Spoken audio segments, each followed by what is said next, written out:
महाराष्ट्रातील मतदार याद्यांमध्ये तब्बल 1 कोटी मतदार बोगस आहेत असा दावा ठाकरेंच्या शिवसेनेचे खासदार संजय राऊतांनी केला।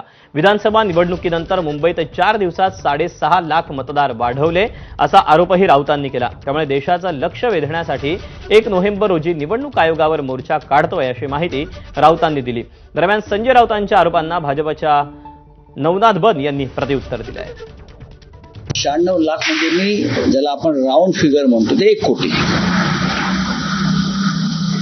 1 कोटी मतदार बोगस असणे म्हणजे निवडणुकीचा निकाल पूर्ण या बोगस मतदारांच्या हातामध्ये आहे।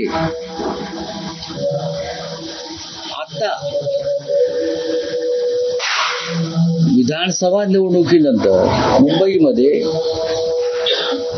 4 दिवसामध्ये 6.5 लाख मतदार वाढवले गेले। पगारी नेते संजय राऊत यांना मला सांगायचंय, मतदार बोगस नाहीत तर तुमचे आरोप बोगस आहेत।